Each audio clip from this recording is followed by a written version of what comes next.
Lennon was here. I know because I know some of the guys that were here told me they kicked Lennon out during that at one point because he put his cigarette out on a white wall they had just painted. They could have cut the tile out and sold it. Can't get away from the Beatles. Still. Yeah, it's funny. I mean, you're always going to have people like us asking a billion questions and getting stuff wrong. So they got pretty damn good at one track. That's so when it was time to do 2 tracks, it was kind of like a luxury. You know, a luxury, and I don't think much changed either. I think that's why all the vocals are on one side, because they're like, well, what do we do with 2 tracks? I guess we'll just make one side instrument, one side vocal. Hey guys, welcome to Gear There and Everywhere. I am joined by my co-hosts Ryan, Dom, and Sam. Today we're joined by an old friend of mine and a very special guest, Mr. Clay Blair. Clay is the owner of Boulevard Recording Studios in Hollywood, California. Clay is also, in my opinion, the most talented Beatles fan on the planet. He can do the guitars, the drums, the piano, the singing, the production. It's hard not to hate you, Clay. We are lucky to have him. We can't wait to pick his brain. Clay, welcome to the podcast. Thanks, guys. I love this. I love the podcast. A lot of people see videos of us doing various things related to Beatles, songs, recordings, parts, and it's kind of a, it's almost like the movies. It's like, oh, they're not real people, so I really dig that, like, you have a podcast so everybody can say, no, I'm a real person, and this is what my voice sounds like, and it's great. I just think it's been great having the community with it because we've always sort of had a bit of a competitive edge where everyone, at least in my experience, we always have wanted to make if I was going to do a Beatles guitar cover, I wanted it to be better than all pre-existing guitar covers for that song. And I think we each just keep one-upping each other all the time. And your videos have helped with that a lot. I don't think I had tried the microphone between the speaker cones thing before I saw your video on recording the 63, 64 Beatles. And I was like, oh wow, this actually works pretty well. So it's been an interesting thing. Like every time I make a new video, I learn something new about how to mic amps or whatever. Yeah, I think that's a funny thing too. Like I have those old mics, some of them at least, and I'm looking at pictures, I'm looking at sounds, and I know from interviews and just different photos and the logic of the Beatles that, bass is for a bass guitar, treble's for an electric guitar, so turn the bass off and then turn the treble all the way up, which is what they did on a lot of those early records, and probably even pretty far into the mid-'60s they were kind of doing. Because if you listen to Beatles for Sale and then you say that's an AC 100, God, that's a huge sounding amp unless you turn the bass all the way off. So it's, the between the speakers thing, I saw a couple of pictures of it and I thought that's so stupid, but it is not at all because I guess their amps were so bright. Mm-hmm. I don't think that back then there existed a really great way to communicate with people. Turn your treble down. We don't want to touch this because, this is how they want it. And I think it's really it's hilarious that they were literally putting them between the speakers. I'm hitting a whole new world of pain with trying to get microphones to match now because I've got an AC 100 and now I have to figure out the triangle positioning between the speakers and the Midex horn. So it's a mess. Oh God. Yeah. Well, that's the other question too. I mean, we could go down 100 wormholes, but did they have the mid-X horns connected or not? Oh, surely they did. Yeah. I don't know. But Well, let's start with the basics, Clay, before we get too deep in the woods. Why don't you tell us a bit about what hooked you into the Beatles? What started your Beatles fandom? I know we all have our origin stories here. I think my parents, my dad had Rubber Soul and the White Album and on vinyl, and we had cassettes, and I just remember just getting obsessed very early, 4 or 5 years old, and wanting to play guitar because I wanted to be like the Beatles, and that pretty much stuck with me, and I attached to it and got into playing it. I started playing guitar when I was 6 or 7 and just kind of like kept up with it, taught myself how to play drums and everything else, and taught myself how to sing. And when I was in high school, I had like a Beatles tribute band that was not like large scale, but large enough that we played the Cavern Club a couple times when I was still in high school. And so that just kind of launched me into like a trajectory of wanting to be in the music business to some degree, either in a band, but recording is something I started doing when I was probably 11 or 12, even on probably on cassettes. And, digital recording really wasn't great like it is now, but eventually it started to get better. And, I just kind of got obsessed with making things sound the way I wanted them. I did the band thing. I had a band called The Treasury that we toured for about 2 years, and I just kind of got burnt out. It's really hard work, and this was kind of like it was like MySpace era, and it was kind of like when social media was starting to kind of take off, and I just kind of was like, I enjoy playing in bands, but I think I enjoy making things more. And so I just kind of gravitated towards that. And my band ended up breaking up, and I ended up working in a studio in North Carolina, where I'm from, in Asheville, for a couple years. And I worked with this guy, David McConnell, who is still an old friend, but he ended up doing like the last couple Elliott Smith albums. And he had moved to North Carolina and was working out of the studio I was working at. And so we started working together on my stuff, and then we just became good friends. And I just kind of got addicted to recording, and I've kind of been doing it ever since.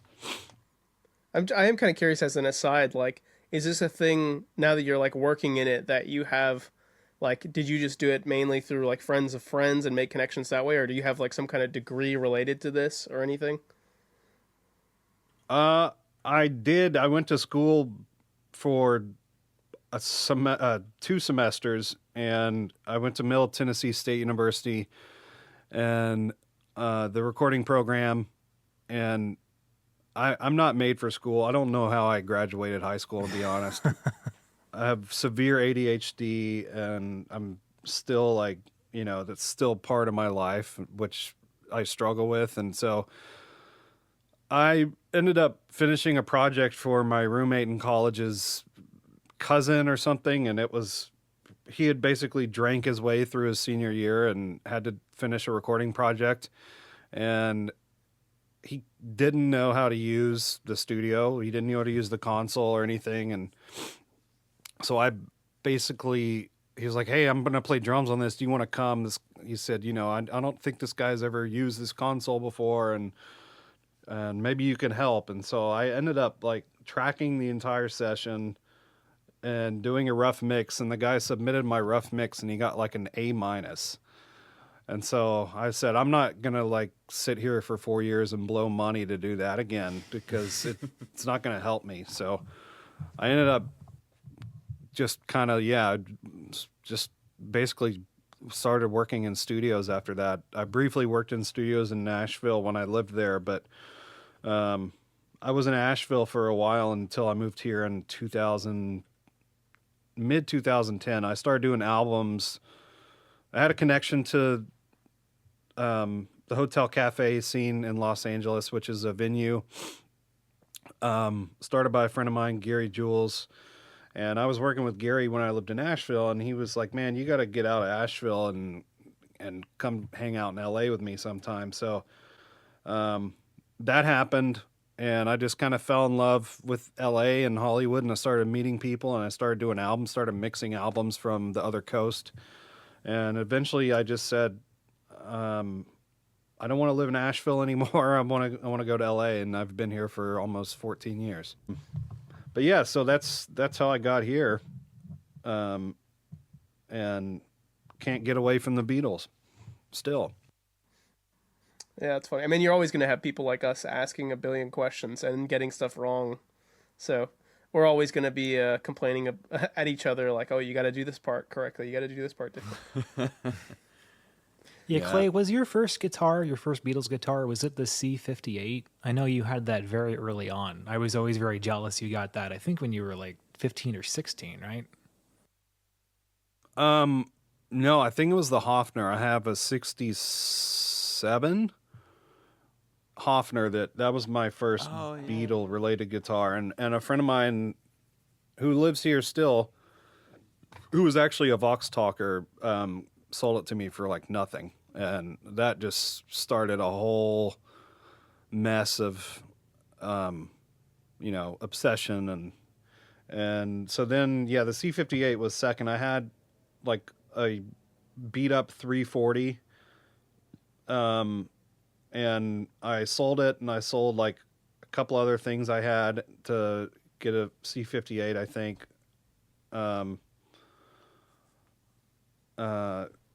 Yeah, that was early. It was like 2003 or 4, maybe. Yeah. Long time How old ago. were Oh, you? wow. How old was Dom I? wasn't born yet, right? No, he was Maybe born. one. He was like 15. what, I 3? know 14, 15. Yeah, something like that. Yeah, But I long had a time job. ago. My dad made me work, which was like, all right. Wow. But he would help me. He was like, if you're gonna pursue this, and you're really serious about it, I was lucky enough that my dad and my mom both like were into it and helped the Beatle band thing, and all of our parents did. All of our parents like would pitch in and, well, what do you need? Do you need, okay, we got to buy suits, or we have to have suits made. We were having like our Beatle suits made by like friends' moms and shit. But, we figured it out, and I never had a Gretsch. Like we always had, I think, God, I can't even remember what guitar I think he played a Casino, like a shitty, sparkly pink Korean Casino for the whole set. Like, and then I had the Rickenbacker and then the Hofner, and then we had like a 90s reissue drum kit. It was not at all like what people do now, or it was not accurate. The only accurate thing was probably my guitar, but yeah, man, I still have it. And you were John in the band, right? I was John in the band. Yeah. That was one of the most impressive things about you. So Clay and I met on Vox Talks in the early 2000s, even maybe in the late 90s. Real quick for our young viewers, can you explain what Vox Talks is? Oh no. It was a website. What is that? It was it was on the internets. This was like pre Beat Gear Cavern. It was even pre Facebook. This is how old this Oh, wow. fucker was. And it was just this forum for folks to swap, Beatles gear, knowledge, and Beatles trivia. And just like the Beat Gear Cavern today, it was a great networking opportunity too, because I met Clay, met a few folks who've transferred over now to the Beat Gear Cavern. And with Clay, it was like immediately clear what a talented guy this guy is. We ended up swapping Beatles covers back to back, and we would try to outdo each other each time. And what amazed me about yours, Clay, wasn't just that like the performances were so alive, but you could sing too. Yeah. You're a great McCartney mimic. You're a great Lennon mimic. That talent has always blown me away. Do you still sing? Do you still do your own like Beatles covers in your own time and add the singing too? Sometimes, yeah. My voice has changed though, unfortunately, but I could actually do McCartney a lot better than I can do Lennon now. But yeah, I do sometimes like I've done like a couple recording classes that are videoed, like how they recorded Let It Be, and but yeah, no, I haven't done covers in a while. But what did I last sing on? I'm trying to think. That was a Beatle thing. Probably the Let It Be stuff we did. We did it as a band together with the same microphones, and we did it pretty much live.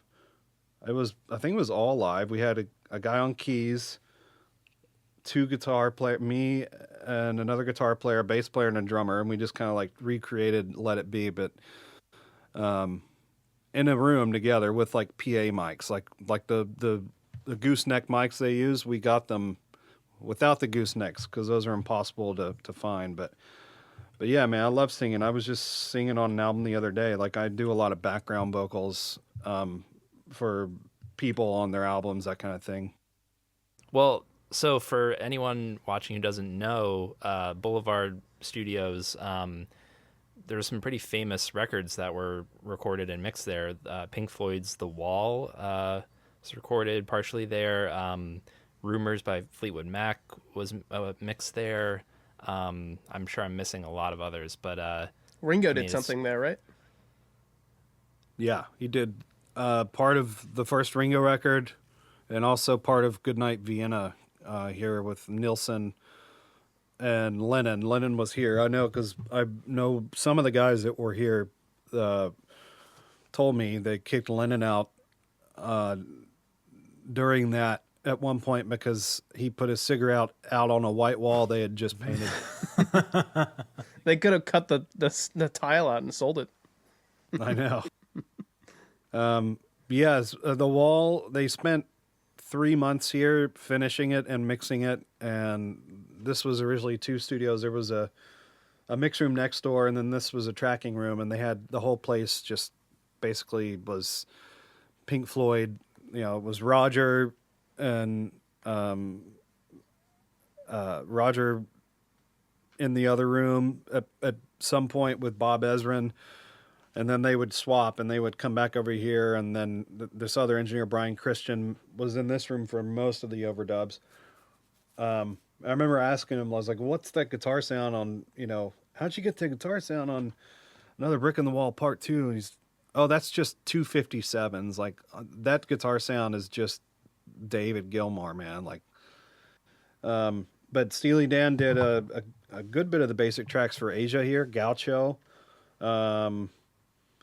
Neil Diamond and Barbra Streisand did You Won't Send Me Flowers. Carly Simon did a good portion of Hotcakes here with James Taylor on Mockingbird. Ray Charles, Liberace.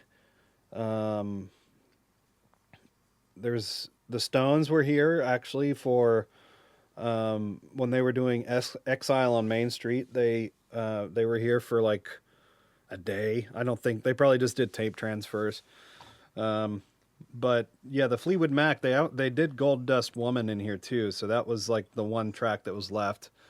And Jackson 5, they did, I think it was the last record they did with Michael was done here. It's bananas. If you go on Discogs and look up Producer's Workshop, you can see there's like, a good enormous, there's a lot of different records that were done here. Phoebe Snow, who's a pretty underappreciated folk artist, did her debut record here. Alice Cooper did Lace and Whiskey, which is a great record. There's a bunch, man. And then getting into the 80s,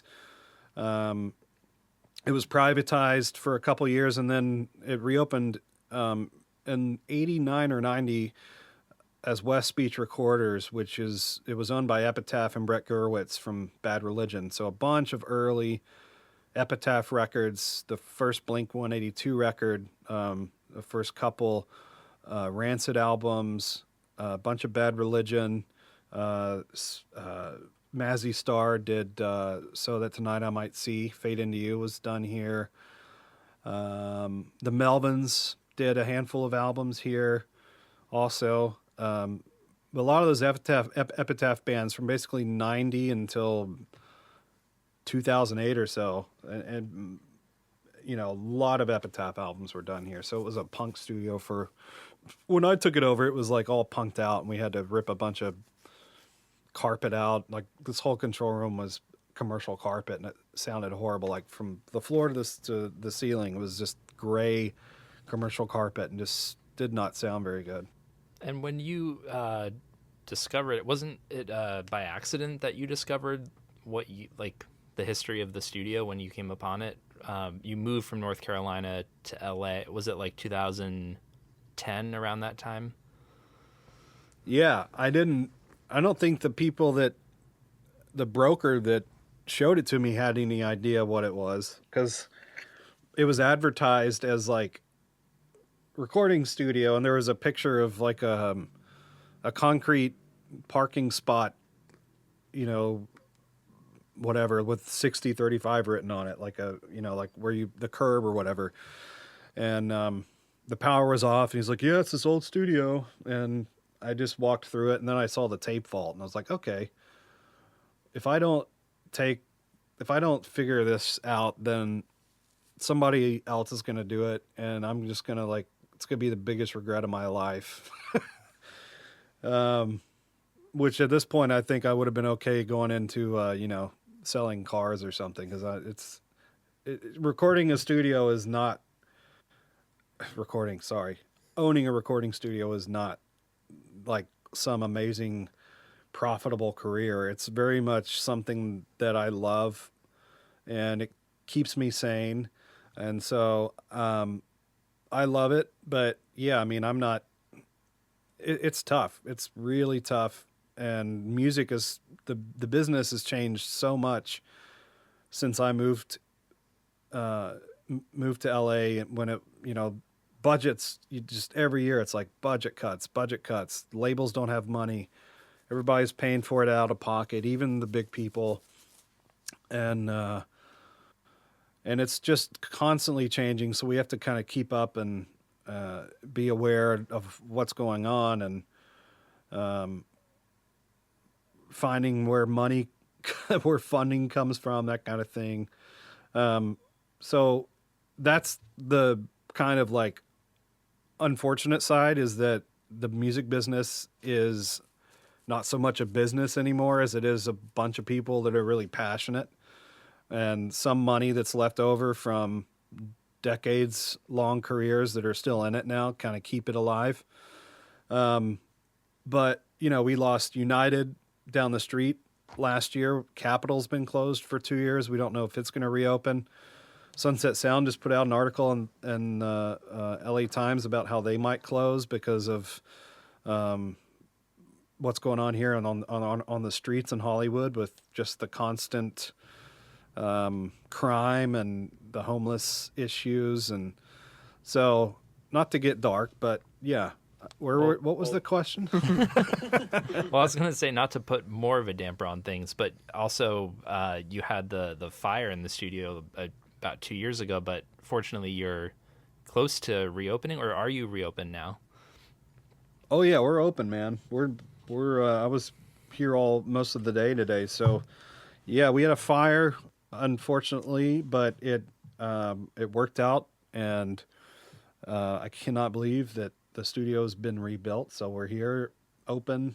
You know, it's this weird thing where the pandemic really messed with everybody's business. Doesn't matter what kind of business you have, but with studios, it's one of those things where it's like everybody has to relearn how to be a human again, but also has to relearn how to go into studios, because everyone got used to recording at home, and recording at home is super popular, and I think it always will be. But I think there's this thing about studios that is now my job to kind of relay that having an experience in a recording studio is a luxury, and it's something, you know, probably always was a luxury, you know. So, but I think now more than ever, I was just speaking at NAMM a couple of weeks ago, and this young guy asked me, well, I don't have the budget to go to your studio, and I don't, you know, why would I need to? And so I just kind of explained to him that until you experience it, you don't realize how great it is to like go in somewhere and not have to worry about how you engineer it, and just go in and do what you love and get to utilize the space and the stuff that's there. And I think that's lost on a lot of people. So, you know, it's kind of our job, I think, to spread the message that it is an experience, and, you know, you can't enjoy it wearing your Apple goggles or whatever, you know, like it's not that kind of thing. Like it's a real thing. So what's your if this is the right point in the timeline to talk about it, what is your like guitar collection look like now? Do you have every Beatles guitar known to man, or Is that a thing that like you've opted to go a different direction with your collecting? I have the Rickenbacker, the C58. I have the Hofner, the 68 Hofner. I have a J160E that was the 64 reissue they did. I have a Country Gent, one of the newer Gretsch ones, 360-12, like the Hard Day's Night, and a D28, but it's not like, it's like a more modern one. And I have a couple other Hofners too the 68 though, or 67 is just, it records, I don't know why, it just records better, it plays better than all the reissues I've played, but it's different. It's not like, it's got a really thin neck and, but I have those and the 60, I have a 63 AC30 with top boost. Don't you have a C series bass too, or did you have one at one point? Oh yeah, I do. I have a black one. Yeah. I seem to recall a casino somewhere in that too. Oh yeah. See, I can't remember. I've been eating today. Yeah, I have the drums too, right? Don't you have Yeah. a vintage kit? The Hollywood kit. That's Brendan's, but I have two. Yeah. I have a 67 downbeat, which like the first Ringo kit on Ed Sullivan, and then I have a 59 rewrap. It's the one in most of the videos. It's like the later 60s, the 22, 13, 16, and that's a 59. So it's before they were doing the Poplar, so it's a little warmer. I mean, it sounds really. It's such an incredible recording kit, but it's not quite Ringo spec, because I think some of his kits were there was poplar instead of mahogany, and then when they got to the Hollywood kit, they were doing maple. But yeah, that 59 kit's incredible. I love that thing. It sits here. Oh, I guess I do have amps too. I have a twin. I've got a blonde bassman, the 6B, 6G circuit or whatever it is. And I've got a later bassman, like the Drip Edge. I think that's it on Beatles amps. I used to have a couple solid state ones and they got stolen, but I used to have the crazy Conqueror. Oh, and I'd also have one of the UL amps made by the guy by Stephen in England. Stephen Walsh. Yeah. Yeah. Huh. I had a question that's not necessarily gear related, but I'm assuming that George Martin was, a big influence on your ears. And when a band comes in to record their music, do you have to sometimes fight your Beatles instincts? Is it always a part of your mixing recording process, or how does that work on original music? That to me is like the frame of the house, like the walls and the floor and the roof. What George did and what Jeff Emmerich and Norman Smith and all the other guys that were engineers and doing production work. Yeah, I think that his production was so unique with them. Like if you go listen to the America records he did, like you can still tell it's George Martin, but I think sonically it's so different.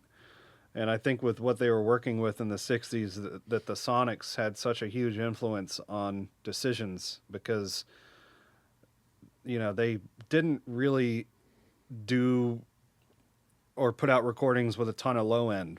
So they were able to kind of carve things out in a way that had to work at the time. And it's like, okay, we have an orchestra and we got to put it on A Day in the Life, but we only have one track, so you set up 20 mics, hire the orchestra, and it goes on one track. It's not even in stereo. So I think, like, in those ways, I take that and I think, like, in situations where I'm working with somebody, like, I actually do occasionally, like, we'll do, like, an 8-track tape record or basics, that kind of thing. And that's incredible. If people are willing to do that, that makes my job so much more fun, because instead of sorting through the 10,000th overdub that we've done of like the fourth guitar part, it's just like it's there. It's on tape. It lives there. You can't turn stuff into something it's not. Like that, I enjoy that. But people are really less likely to do that these days, just because I think the social media and YouTube has turned everybody into like their own little worst enemy when it comes to creating, because you have endless opportunities to do whatever you want, and you don't ever have to settle. You never have to settle on anything if you don't want to. Back then they were forced to settle because that was the name of the game. And that to me is important. Like when I'm doing a record with somebody, I try to like instill that settling for something is important, because you just can't. First of all, it takes the fun out of it when you just put everything down and then you say, well, this is great, we'll figure it out later. No, that's hell, man. That's me like sitting here till 3 a.m. sorting through your shit. And so when choices are made, and anybody that makes records and albums will tell you that that's just something that it's kind of like herding cats, because ideas are everywhere and people have got stuff on their laptop. They've like created masterpieces and they bring it into the studio, and you got to figure out a way to like make things like a controlled explosion almost. Like it's interesting. So yeah, I don't ever run to like roadblocks, but yeah, I mean, I'd love to make a record the way that George Martin did, and I've rarely gotten to do it, but I think that would be really fun. Yeah, I sort of, the way I imagine that works is, I think there's sort of a sense of like creativity and ingenuity is bred through limitation. So like you're forced to do it in this way. You have to do something. Yeah. So, which is kind of interesting because we talked about it in previous episodes. I feel like I've gone into this a little more than the other guys, because I don't know if I fully believe it, but that by the time they got to the White Album, now they have 8 tracks, and George Martin would go on vacation. I think a lot of the White Album tracks are honestly kind of overproduced, and like you could think of like While My Guitar Gently Weeps as a good example of that, maybe, where like there's a lot going on, and in some sense maybe just having the acoustic guitar would have been enough. Right. So I don't know. Well, they didn't end up with 8 tracks on the White Album till about 3/4 of the way through. That's just true. But I don't. But to your point, I don't think it mattered. I think that they would have bounced it down and done it anyway, because they were after something. And even Sgt. Pepper's, they were tying together 2 4-tracks. So that's that's essentially an 8-track record the way they did that. But then that's it's so weird to think that after the White Album it was Let It Be or Get Back, or that's so bizarre to me that those two are connected. But they're connected by they're just literally, that was the last thing they did. It's crazy to think. And I think the movie really like brought that home for me, was realizing when they're talking about these songs, like they just recorded them a couple months ago, and I like, holy shit, that's right. Like, it just always seems, I think, to me when I was a kid growing up, like that Let It Be came way, it was released later, obviously, but the timeline fucks that up too. Like it fucks up the timeline of when it was released. Like it took me forever to put into my head that, oh yeah, Abbey Road hadn't happened yet. It's bananas. But I think you're right. George was maybe not around so much then. That's why he passed it off to Chris Thomas, right? Yeah. And I think they were kind of lunatics after Brian died too. Like just crazy. Definitely. Yeah. Well, it's a good thing he came back for Abbey Road. Yeah. And that's the other thing about the movie too. Like noticing, even though he's not officially producing Let It Be, he's there as like a brain trust, and seeing that interaction between them and him, where it's like, oh, it's George, like, oh, hey George, how you doing? But they really listen to him, even if they don't do what he suggests. They respect him, and I think his presence there was so important, even though he wasn't as hands-on, because I don't think they would have finished it. I think they felt like maybe, well, George is here, we have to finish this, like, I don't think they could have made a better decision for Abbey Road to have George Martin produce it. I mean, that was an incredible decision. I don't think it would have been the album, the masterpiece it is today, without George Martin producing it. Because they kind of went back to their roots a little bit, to their rock and roll, and singing around a mic all together, like on Because, Yeah, I They didn't agree. really have a father figure too after Brian died, and they really needed one. Well, they You can see 'em kinda- get back. There was just so much Yeah. chaos between the four of them. Like they needed I was someone just- to whip them into shape. I was just rewatching the anthology documentary, and they talked about when Brian died. It just kind of threw them all off track because they were thinking, "What do we do now?" That's it. Kind of all screwed them up a little bit, Speaking of 1967, I think, Clay, my favorite video of yours is how to recreate the bass sound from 1967. And I've realized that you have that video, you have a 63 bass video, and you have the classes on Abbey Road and Get Back. Do you have a favorite Beatles era where you appreciate the sound more or the equipment more, or do you like to bounce around a bit? For me, Revolver was probably the last Beatles album, or it was near when I was really young. I got all the early stuff. I had past masters on tape, and my dad had the later stuff on vinyl, and he had Rubber Soul, and I think it was Revolver. Then I heard Sgt. Pepper's and Magical Mystery Tour in that order. And for me, Revolver was life-changing. That's the album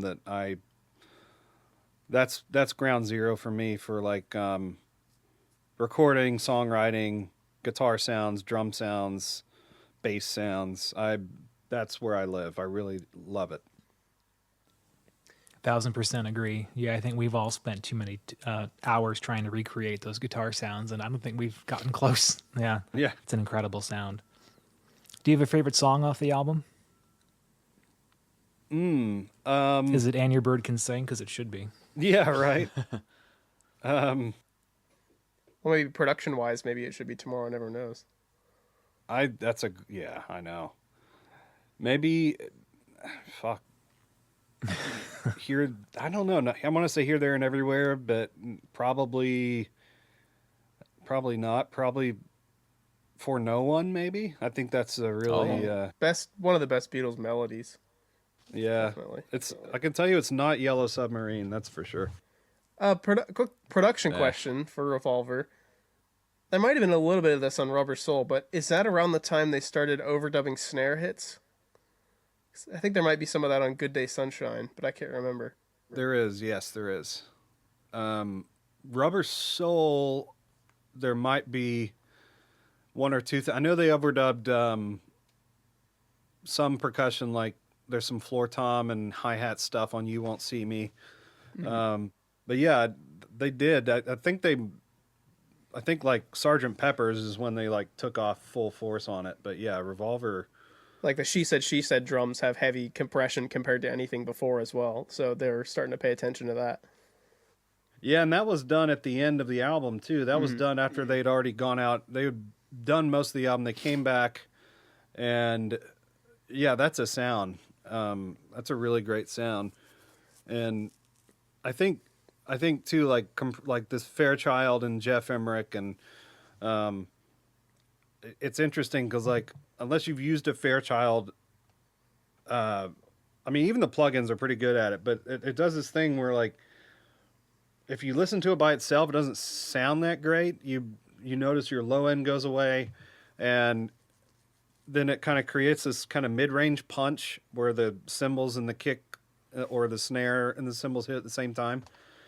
And then when you pull it up into the mix, it's like, oh, that sounds completely normal now, and you don't miss the things that you maybe thought degraded it.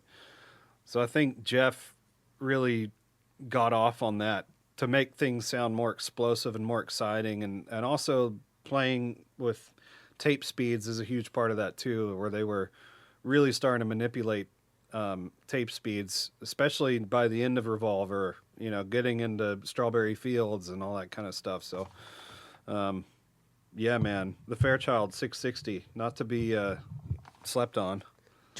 Because I think we're sort of on the precipice of understanding how things like the Fairchild works and what they are. Can you break down a little bit what they're doing and like what it is for people who don't know? Norman Hurricane Smith didn't use or have Fairchilds when he was recording the Beatles early on. They didn't. I don't think they showed up at Abbey Road until the mid '60s. So they might have showed up in like '65. And I think that Norman Smith was really into what he was using. He liked the RS-124s a lot. He liked. There were a couple weird custom compressors that they were using, and I think by the end of his tenure with the Beatles, he started to use the 660 on vocals, but I don't think it ever got to the drum kit. So the 660 is, I have a 670, which is made by Unfairchild, or it's called an Unfairchild. It's made by UTA. So they had mono versions of these Abbey Road. They never had the stereo ones, except they may have had one in the cutting room. But they're basically these enormous sounding compressors that were designed by a guy, Estonian guy actually, and made in New Jersey. And I think they started making the 660s and 670s in the early 60s. So they're a very mu compressor, which is basically a kind of a tube version of, before the very mu compressors, the way that compressors worked was like broadcast limiting. So like you would put a big broadcast limiter before it would hit the transmitter at the radio station. And those are very basic. They kind of are very hard edge, and the smoothness of the tubes would allow them to kind of not be as hard as, say, something like a VCA, which is a very fast, more modern kind of microchip based compressor that uses an op amp to cut things off as hard as you like. And so with the tubes, they basically are limited to a combination of tubes, transformers, and circuit. And the one thing about the 660 that stands out is the tube that it's based around, which is the 6086 or 6386. And it's a dual triode tube, which is a rare tube. They don't really get used a lot for, like, they didn't become popular. And I guess this guy was fooling around with these dual triodes, and basically they kind of act like a big wave, and you can kind of push them and pull them either way, and the way they work together in a signal path when you're using compression is really pleasing.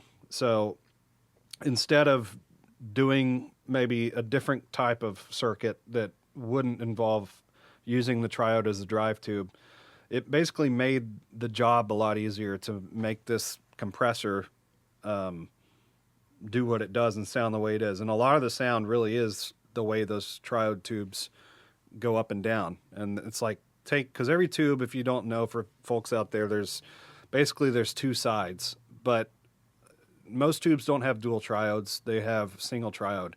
And what it allows you to do is it allows you to kind of feed it.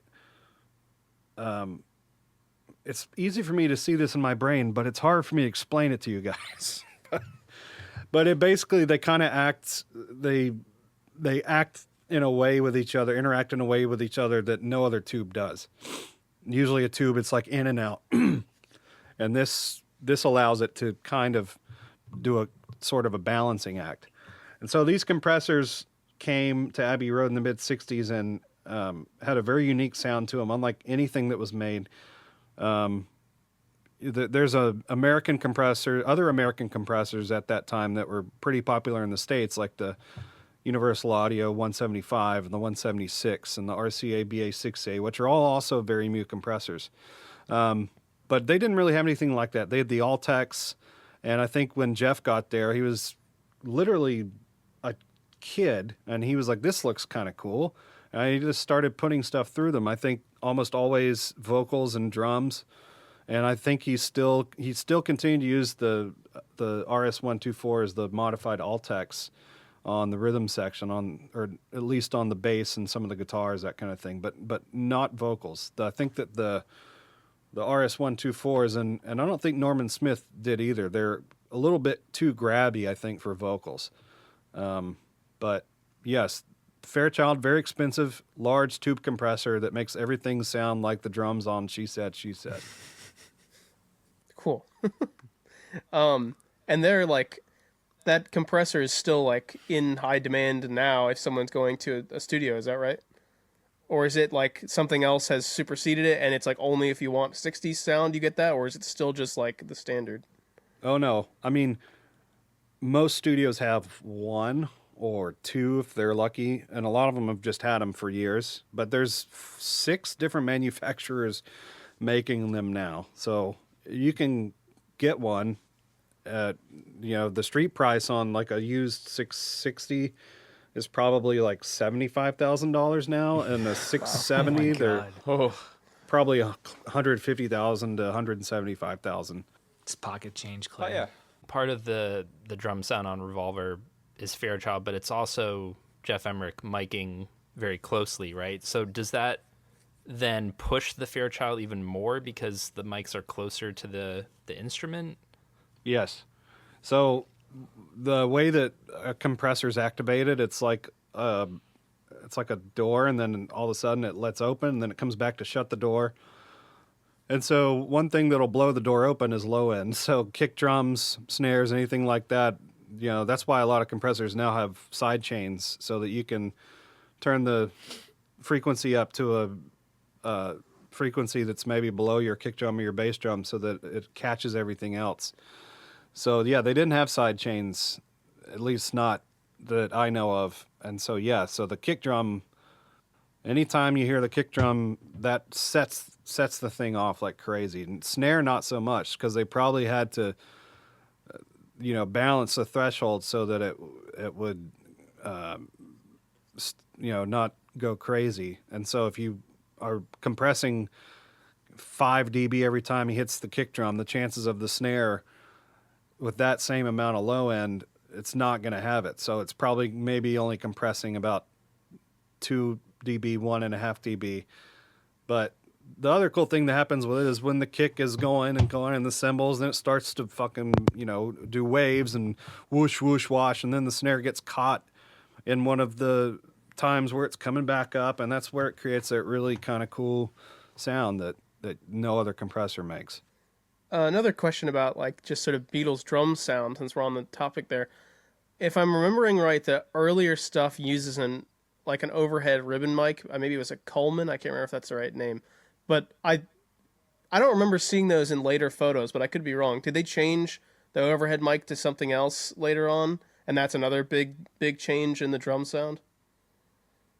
Yeah, but not during Revolver. The thing that really,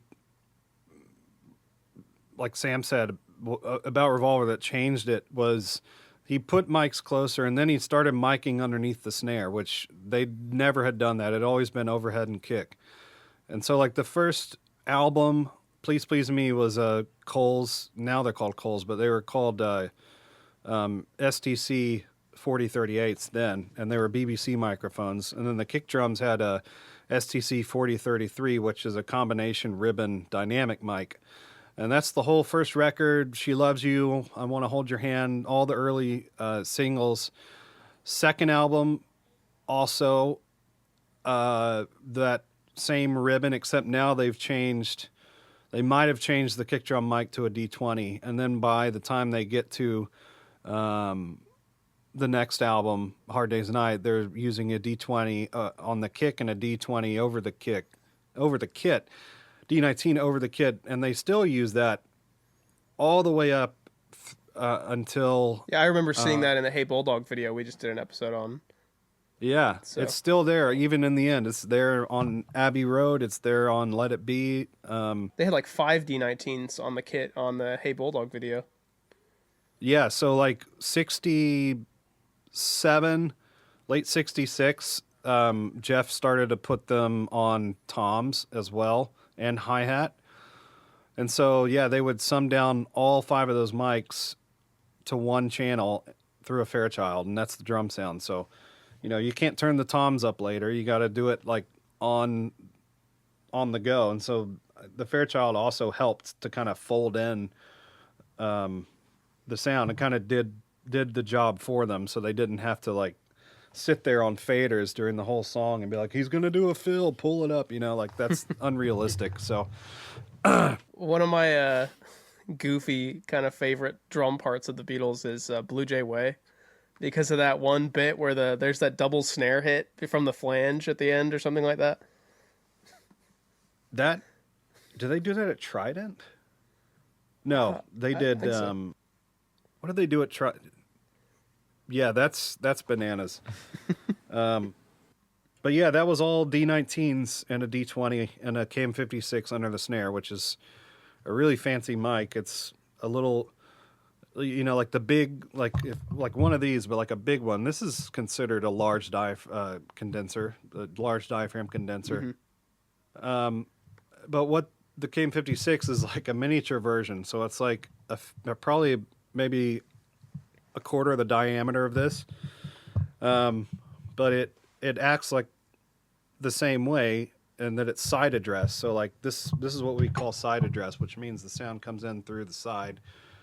And most of the small diaphragm tube mics, like the KM54, the KM64, the AKG C60, they're all a lot of the tube diaphragms that were existing in the a lot of the tube small diaphragm mics that existed during that time period are all front address, which means the sound comes through the top.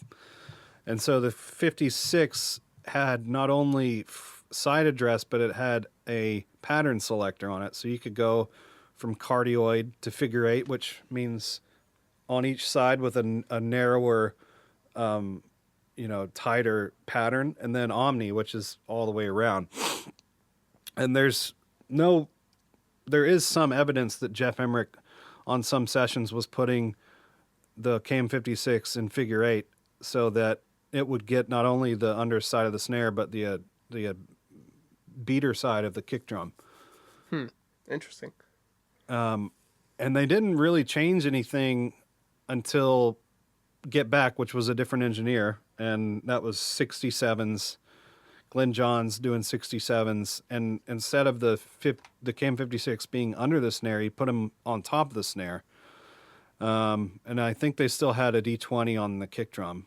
But when they went back to do Abbey Road, it was the same thing. The only time they didn't do that on Abbey Road was, I think, the end. They put a pair of Coles, which they went back to the beginning of their career, and they used a pair of Coles to have stereo drums for the rolls on the end. But other than that, yeah, from pretty much A Hard Day's Night to the very end, it was those little dynamic mics on the kit. Pretty wild. If I'm remembering right, at least in the early days, didn't they like fill out a sheet? They would draw a diagram of like where people were going to stand, and they said, I want this mic here, and then like other people would come and set up the mics. Is that right? So like we still do that. So like we do like a floor plot or whatever. I think once very early on they definitely did that when they would learn, like, basically because they didn't have headphones, so they were trying to find a way to record them live without having to worry about them not being able to hear each other. But yes, they kind of put them in a scenario where they wouldn't be getting bleed from their amps, which they would turn the U48s or 47 sideways like this, and then they would sing on either side of them, and they would put them perpendicular to the amps so that the amps wouldn't get, or the drums wouldn't be into them. And what happens when you put those mics in figure eight is, the cardioid pattern is like a 3/4 moon, but what the figure eight does is it takes that pattern and it tightens it to about that, and then puts that on the other side of the mic. So you've also got all this more isolation. Now it's not like the best vocal sound, like it's because you're not getting to use the entire side of the capsule or the pattern, but it worked really well for them. I sort of wonder how much of that, like that sound with the guitars, the like difficulty for us to replicate guitar sounds is because the Neumann's on the AC30 or whatever is only doing like maybe 70% of the work, and the vocal mic's acting as a room mic or something. That is part of it for sure. But if you go listen to the early stuff, if you go listen to Please Please Me and listen to the right side or whatever, the side that the vocals are on, they did a really incredible job of not having too much bleed, Yeah. and they got better at it. But it is, I mean, it's a big part of it too, because what they would do is they would do it on a 2-track and then say, well, we forgot to put the harmonica on. And clapping. So what they would, in clapping, and so then they would bounce it to another 2-track. So, whatever that bounce was paused like in time. Like, so everything lived that way forever. So yeah, there's so many things that go into those early guitar sounds, especially like the way they recorded it. The tape machines they had at the time there were so many valves. So like one channel of one of those red desks is 4 valves, four tubes. Then you add up the tube mics. Then you add up the 4 to 8 more tubes in the center section.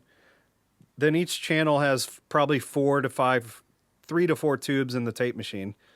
And then it goes back to mix on a tube console, back to another tube tape machine. So they were hitting, 70 tubes, I'm sure, on some of these recordings. And I think that what that does literally is called phase shift. Because when you start to move things and change things, like even when you EQ something, there's always phase shift introduced. When you plug into when I put something through the desk, I mean, ideally you don't get phase shift. That would be a great situation where you don't have it, where what you have is very basic and it doesn't color it. But the way they did it, they didn't know what phase shift was. Mm-hmm. So they just did it all the only way they knew how and the only way that they could think of. Just keep bouncing it down until we're done, and that's how Sgt. Pepper's went and a lot of the other ones too. So that has a huge imprint on the sound because you're losing a generation. So like when Giles remixed Sgt. Pepper, you notice how big the bass and the drums are. They're just enormous. And that's why, because they saved a generation. And they also probably, those tapes hadn't been played since 60 when they recorded it. So they probably wore the hell out of the tapes that they mixed off of because of all the overdubs. And so you realize, oh wow, that's how much they lost. Imagine what these other Beatle records would sound like if they hadn't done that. So I think that's a big part of it too.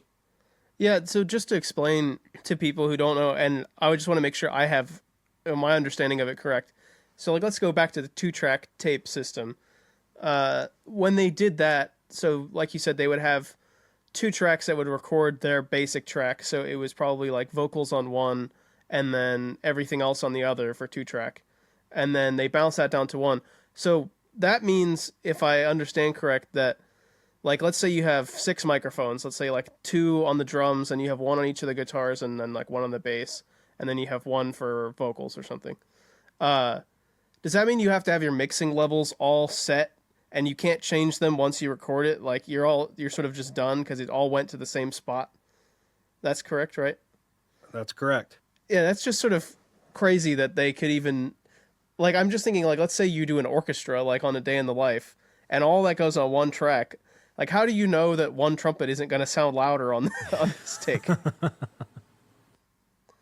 Well, so at that point, I have to go look at the book, but I think Abbey Road opened in the early 50s, maybe mid 50s, or earlier than that even. And before 2-track, it was just 1 track. Mm-hmm.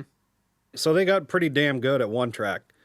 That's crazy. So when it was time to do 2 tracks, it was kind of like a luxury. A luxury. And I don't think much changed either. I think that's why all the vocals are on one side, because they're like, well, what do we do with 2 tracks? I guess we'll just make one side instrument, one side vocal.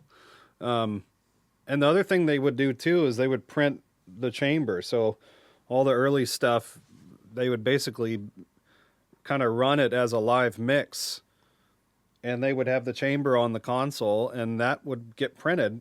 And that's why, like, when you hear some of the outtakes, it has the chamber on it, but like when you hear the harmonica overdub, there's another chamber, because what they would do is they would then tie that chamber with the harmonica, because remember, the chamber for the vocals and everything, that's been done. So now we've got to tie a new chamber sound to our harmonica overdub. And so, that's a whole thing too, because then they create a sound within that instrument that includes the chamber. So you have several iterations of the chamber in a single song. And they got really good at making it sound like they had a really good reverb selection, but they didn't. All they had was that chamber that I think at best it was a 2 1/4, and they would use another 2-track tape machine, or maybe it was a mono 1-track machine, and they would use it as a tape delay, so that they had pre-delay for all the chambers. Some of the chamber pre-delay was over 100 milliseconds, which is pretty long. But what they would do is they would then pan it off somewhere so that you could hear it. So that pre-delay creates tension in a weird way. It's kind of creates like that, because if you hear a chamber without the pre-delay, it just sounds like a big room. So they used the hell out of the pre-delay on those, and that they got really creative with it. I don't think they had plate reverbs on Beatle records until Sgt. Pepper's, and even then, it's mostly chamber on that album. You can really hear it on Past Masters, some of the early songs like From Me to You or Thank You Girl, where John and Paul's vocals are off to one side, and on the other channel you hear the chamber, the reverb. It's really long. Like there's a long delay between that. It's kind of cool. Yeah, and if you go listen to the Capitol American records, they added the Capitol chambers up the street. They added those too on a lot of those records. Like, God, the American version of I Feel Fine is She's so a Woman. wet. That's an awful one. Yeah. It sustains into the next chord. Yeah. Basically. Yeah. So pretty wild what they were able to do with 2 tracks in a chamber. And then to think that they pulled that off in a day, that first album, that's unreal to me to think, like, wow, how many people I work with, how much they would have to prepare to make that happen. It would just not happen. It would be impossible because people don't think like that anymore. Do you have any favorite clients you've worked with at the studio? Any interesting experiences you can share? Or is that all confidential? Oh, no. I've worked with one client that comes in pretty consistently and has probably since about 2015 is The War on Drugs, and they're good friends of mine, and they're actually coming in next week with a different project. And they release great records. And we won a Grammy in 2017 I think it was 2017 for that album, for Best Rock Album. That's cool. And it's just nice to work with people that get it and that appreciate it and want to be here. And, I have a handful of producers like Chris Seafried that I've done quite a bit of work with. And now it's like after COVID still, it's just kind of this thing like slap yourself in the face. Like, is life back yet? Like it's this whole thing. But it feels like it's pretty normal here, but with the pandemic, it just really did a damper on the film business and then the studio business too. But I think it's in a really good place. And at least I think our studio's in a really good place after all we've been through. And we kind of corrected all the things that I had an issue with before and are starting with a fresh slate. And, you don't really usually get second chances. So I'm really, really thankful for that. I was going to ask about your guys, because a lot of people who watch this are interested specifically in Beatles cover channels. Your connection with Abley House, Andrew, and you mentioned Brendan's drums are in the studio right now. What's your connection with those guys? I've known Brendan for years, actually, probably through Beat Gear Cavern, to be honest. I think that's how we met many years ago. And I know Neil through Brendan. I probably know all those guys all through Brendan, and he's great. He was just here last week. We were working on this band, the Red Walls, that are very Beatles. They have sat on an album for 13 years, and they're just deciding now to re-release it, or to actually release it. And there's not really like anything behind it other than them wanting to get it out to the world. So, but yeah, I think when I did a song with them. We did 2 songs. We did Come Together and I Want to Hold Your Hand. I think that was like dead middle of the pandemic, and everybody flew in, and it was really fun. And we did did the vocal too. I'm not sure if they put the vocal version up yet or not, but it's great because they sang on the same mic, like a 48, and the same different side. And remember he brought the 420 in, right? The Rickenbacker. Yeah, and it sounded great. They absolutely nailed it. I love those guys. They did release the vocal version. Yeah, Yeah, it's great. they did, and I didn't know that it was recorded at your place. That's funny. Well, I don't. That's the thing. I'm not sure if they overdubbed it or what. But the version, the first roughs that we did, I made them do. I was like, please do the vocals because it's going to sound awesome. And that sounds pretty great. I'll send it to you guys in the group text so you can hear it. It's pretty great. You also, I noticed during the pandemic, 1964, the tribute released a COVID stay-at-home cover, like a medley of songs. And I noticed at the very end, produced by Clay Blair. That was you too, right? Yeah. Yeah, that was Mark Benson, and they wanted to do the COVID videos, so they took a bunch of recordings from the desk, and they kind of prettied them up and redid the vocal on a couple, and I mixed them. Very basic, just like literally from their live show. But yeah, we try to kind of make it sound like the album, and those guys are so great. I mean, that's where we met, was in New York at Carnegie Hall. Is that the video of you singing on stage when they were doing a sound test? Is that them? That's Nashville, I think. Same band though, yeah. Same band, yeah, 1964. Well, real quick, since we're talking about mixing so much, can you throw out your favorite Beatles releases, like your like for each album? Like, what's the best mix you think? I like the original mono mixes for the most part, but fidelity-wise, I think the remixes are excellent.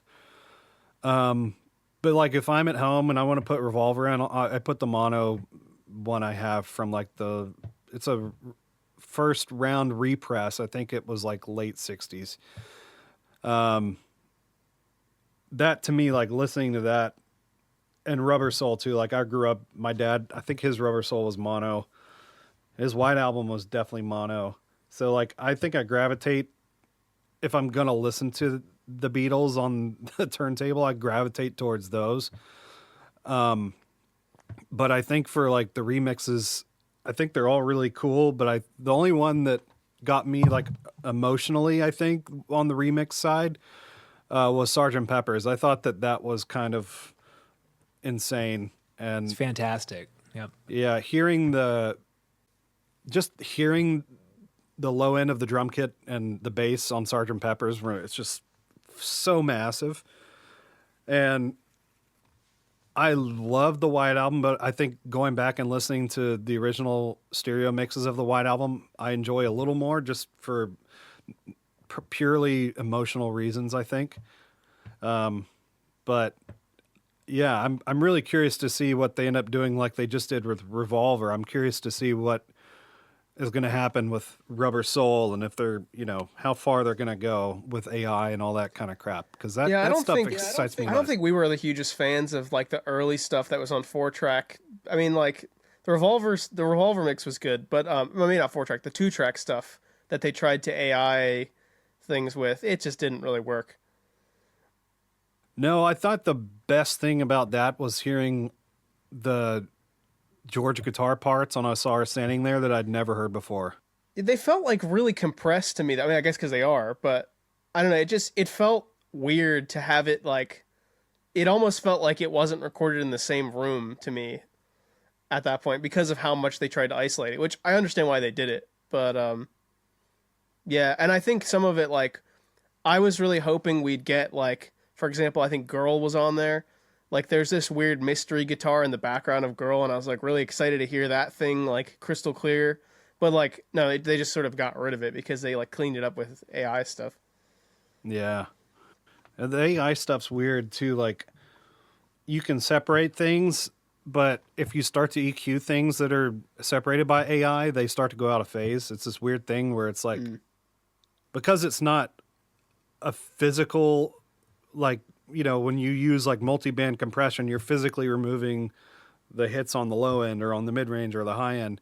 And so like, if you go back and try to EQ something under that, it doesn't hurt it. It just is what it is. But the fact that with AI, they basically took everything and made a new mix. So like the new mix has no bass in it. The new mix has no drums in it. And here's the drums and here's the bass.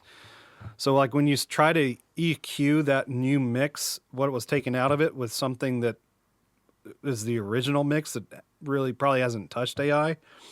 It's so funny how much stuff just like if like we have these like massive questions that are unanswered, but if they just like released everything at some point, like 99% of those would just get answered automatically.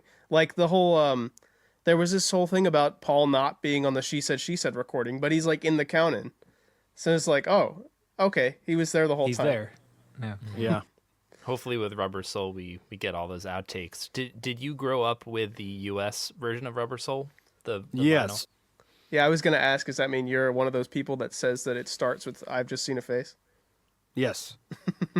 Yeah, which is strange because later on I had all the CDs and I never understood until years later why that was. But yeah, man, I love that. I still have that cover. The record got ruined, but I still have that cover at the house of my dad's Rubber Soul.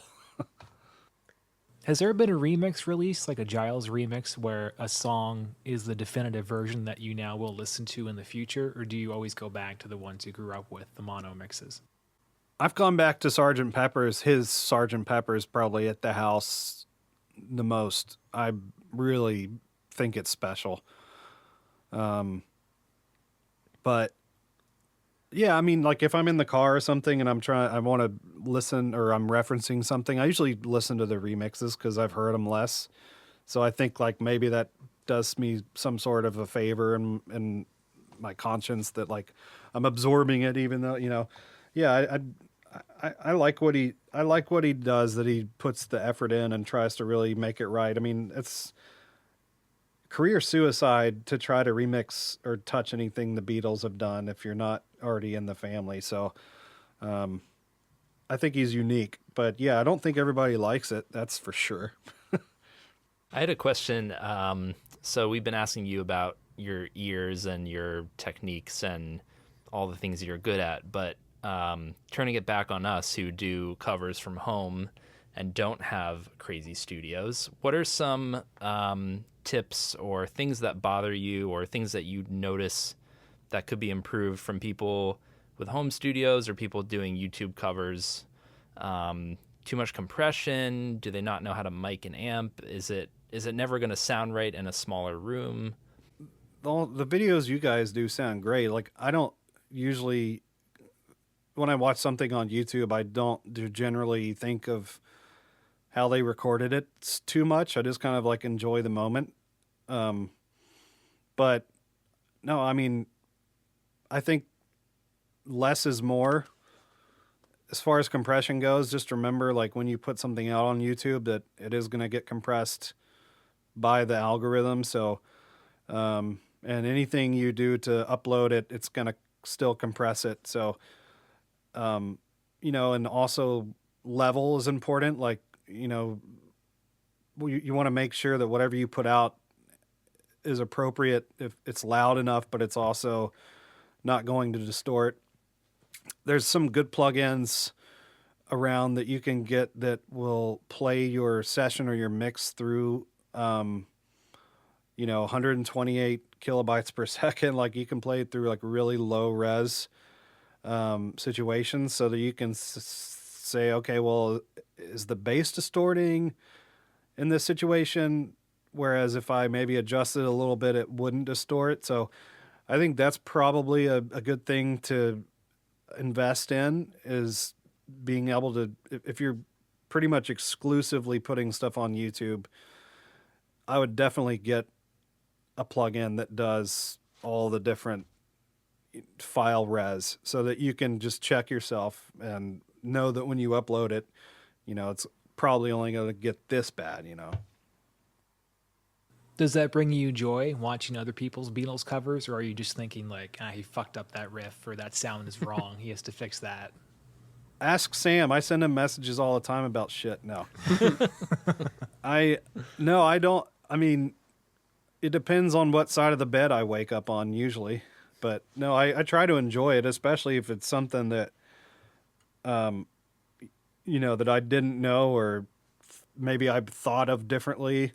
Like, I got to go edit some of my YouTube shit because there's a couple mistakes. So I got to go like cut them out.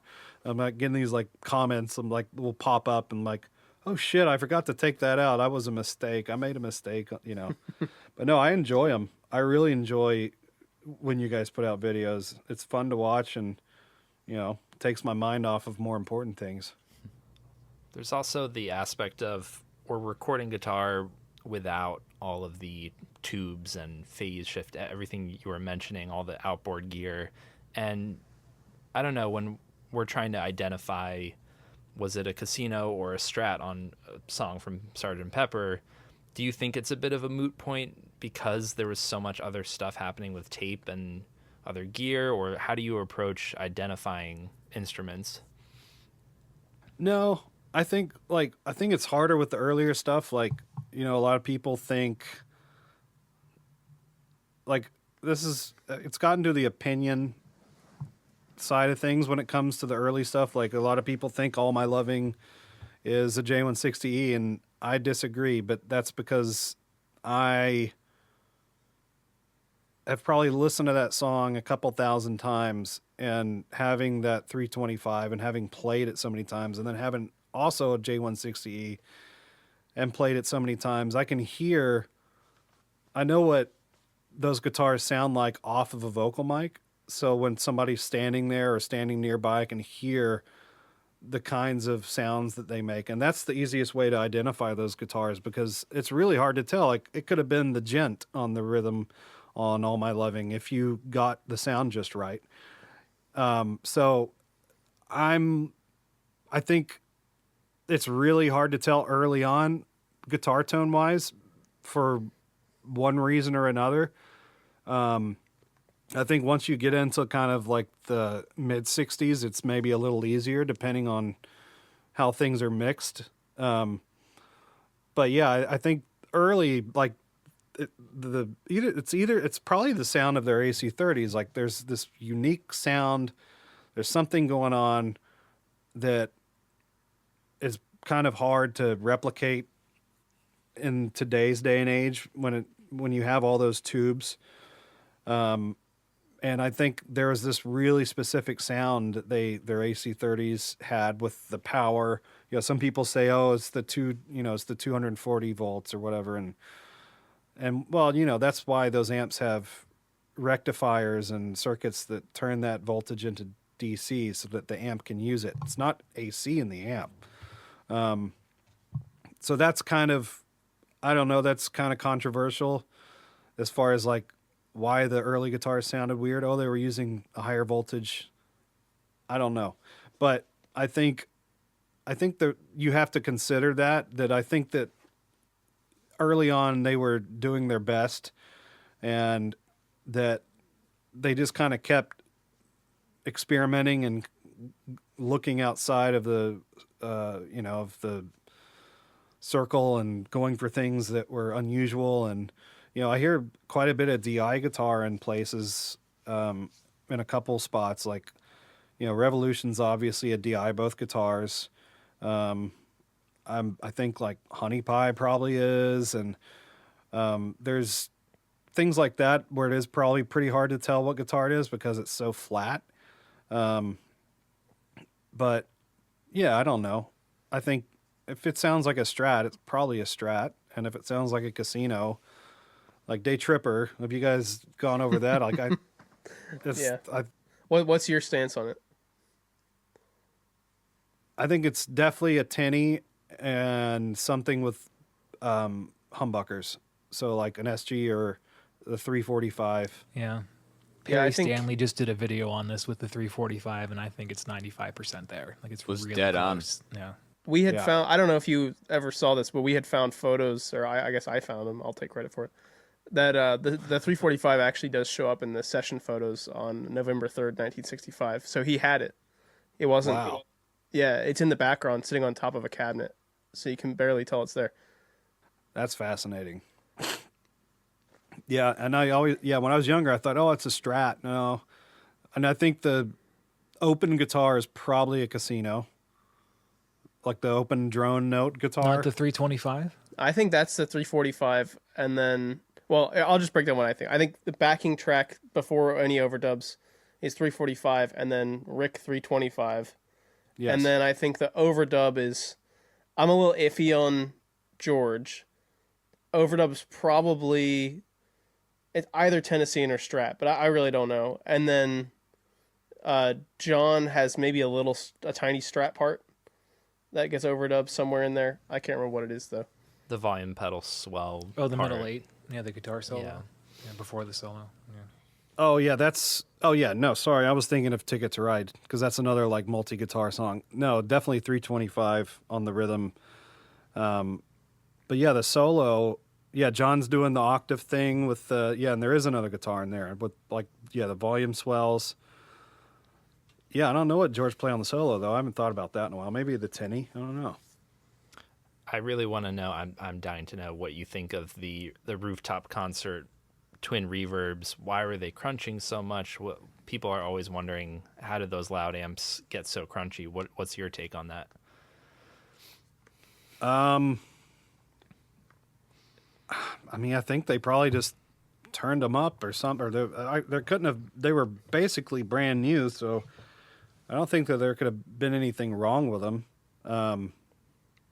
But yeah, I guess they just Interference played. from the wind in the recording. There's a theory that they were like prototype British import amps, that there were different circuitry. There's so many different theories of why. Because when you listen to the Get Back sessions in 3 Savile Row, it's like very clean. So, I mean, it would make sense on the Rooftop if they cranked the volume, it would crunch up. But you own a twin reverb. What's your experience with? At what point does it start to really crunch? I don't know. I've never heard it crunch. It's too fucking loud. Yeah, exactly. It's weird. I mean, it also could very well be tape distortion and desk distortion because I think it probably came together pretty quickly and like, take the mics up to the roof. Okay. Oh, we're going now. The cops are here. We got to play or whatever, And I think maybe they sound checked or I don't know. But I guarantee you that probably has something to do with it. And maybe, who knows, maybe Glenn was like down there playing a crossword. I don't know. And he just kind of like, it is what it is. I don't know. Yeah. And it's really interesting. There's some people that try to take the audio from just the ground level, what the people on the streets were hearing. Is it still distorted? But I Is don't that the know. one where you can hear George's voice way better? I guess you could, yeah, because they didn't mix that out. Yeah, that's interesting.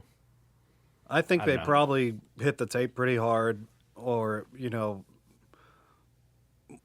having to run lines up to the roof can create all kinds of issues, especially when you're in the basement. I don't know if it's amp distortion, to be honest. I think it's very likely tape, because it sounds like the kind of crunch that you get with tape distortion. They also, maybe they did turn them up a little bit just because, they're outside, they're on a roof, and there's nothing really to stop the sound. So, I don't know. It's interesting. I guarantee you, though, it's probably, they still had a tube desk, and I think that, imagine that they'd been sat at Savile Row for a while, and then all of a sudden you just tear everything apart and put it on the roof, and you've got like an hour and a half before they're supposed to go on, and like I can just tell you, like, engineer's worst nightmare, but it does happen. So, and maybe for consistency, he said, well, I can't go up there and stop them now. Maybe this is just how it's going to have to be. It's going to have to kind of sound like this. You know, maybe he assumed they would redo the guitars or something if they released it. Who knows? But, you know, the vocals sound good. So those didn't distort, luckily. But those also probably were not too dissimilar setting-wise to what they were downstairs, because those C28 mics are very... they're kind of like, even though they're tube mics, they're kind of like 57s. Like, they have really good rejection. So you can get right up on them and abuse them. So, yeah. Are those the gooseneck mics you were talking about? Mm-hmm. What are those? I never dove into what those mics are. Are they condensers or dynamics? Yeah, condensers, C28As, and then the gooseneck is a C30, I believe they called it. But all it is it just you take the capsule off the top. The mic's it's like a big cigar. And you take the capsule off, put the gooseneck on, put the capsule on top of the gooseneck, and then put the pop filter on it. So they're tube mics that were used for broadcast a lot. I think there's definitely like footage of the Beatles using those without the goosenecks in the mid-60s on television appearances. Like on the Ed Sullivan Miami, they had C60s, which are a smaller AKG tube mic with the big pop filters on them. Very similar to those, but with better rejection. There's a lot of videos. There's a lot of videos. Neil Young, James Taylor, on TV shows in the late 60s, early 70s, where those mics were used. And I don't know if I can't remember if it was that Glenn got the idea from being at Twickenham, or if it was, I can't remember because they never had those at Abbey Road. Like, that was a mic that existed only at Savile Row. So I think that in that situation, if you had put up like, you know, one of these or a 47 or a 48 like they'd usually sung on, you couldn't have recorded like that at Savile Row at all. It would have been hell. And I don't think they would have considered using dynamic mics, because I think that it would be too much of a sacrifice to the quality of the vocal. But yeah, those are really cool mics. And we found out too that when we did like Let It Be, how did Paul do a vocal and a piano part at the same time and get such good separation? And I saw a picture where they had taken one of the goosenecks and stuck it with the piano closed. They basically stuck the little gooseneck through the little hole in the front of the piano by where his vocal was. And we did that, and oh my God, it sounds incredible. Like, it just sounds like a fucking piano, and there's no bleed, and you can't hear the vocal, and it's mono. They didn't do it in stereo. It was a mono piano. It just sounds fantastic. And that's when I was like, I want to buy some of these, not because the Beatles used them. Now I want to buy them because I don't have any other mic that I can stick into a piano with a drum kit and 4 other people in the room and not get bleed. And I couldn't even hear the drum kit. It was insane how good it was. So those are really cool mics. They've gone up so much. Used to be able to get them a couple of years ago for, you know, $1,400. There's some guy on Reverb selling a pair for like $7,000. It's just crazy. So I have a... Oh, sorry. Go ahead, Sam. No, go. I was just going to say I was able to zoom in like a screenshot of Paul's bass amp settings on the Rooftop, and it was volume 8 on his Bassman. But he did have some weird contraption, a little box. I think he might have gone DI, or it might have leveled it out or something, so it's hard to say. But it's pretty damn loud for a Bassman. I think all the bass on that record is DI. And that there's no evidence of mics on the amp. It was just for hearing it back in the room. But it adds to it. It bleeds into, you know, the sound of the bass amp bleeds into other things on that album. And that's also part of the sound too. But yeah, the Rooftop Yeah, he probably had a DI. He probably they just took everything up that they had with them downstairs. Poor guys that had to move that stuff. Jeez, taking twins up 3 flights of stairs. This must be a nightmare. Yeah, Hofner DI is kind of interesting. But sorry, Michael, you were about to ask something. Oh, sure. I just wanted to mention, I think I have one final question, and then maybe we can pivot to the group if we all have a final question for you. Clay, I think the universe of folks in the Beatles sphere who can kind of do it all is very small. The folks who can do guitar, bass, drums, piano, know this much about production, know this much about amps and mics. I know that process has taken a while. In that journey, how has your opinion of the Beatles changed? Is there any particular musician that you've grown in respect for? Is there any particular trick or technique that you've admired having learned it? Any thoughts about the musicianship of the Beatles as you've mastered it yourself? Well, that's flattering.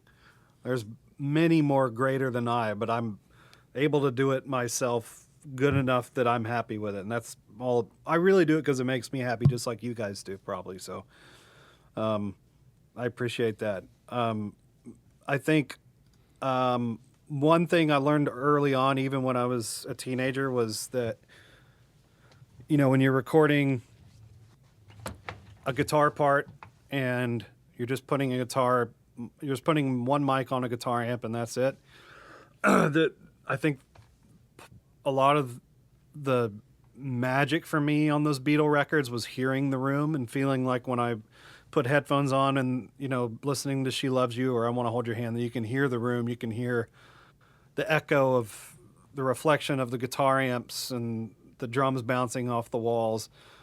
And I think that is something that has stayed with me as far as when I mix things, when I record things, is to use the room and to make the room an instrument. I think that's just enormously important to me when it comes to making anything Beatle or non-Beatle related. One of the things that I really do love is I actually did, back in December, I did a test session with a friend of mine's band, and we did all D19s, D20 on the drums, on the kick drum.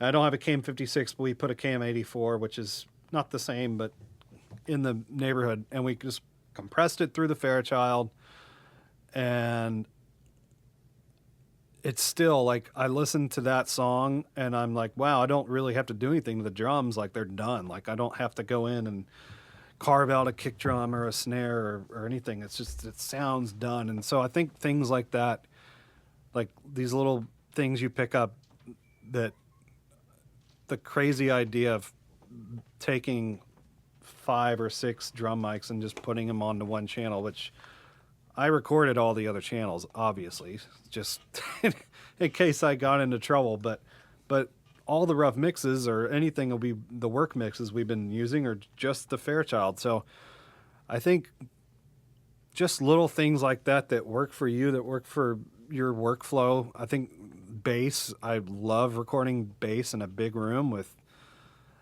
a couple of mics 5 feet away. That's a really cool sound because bass changes.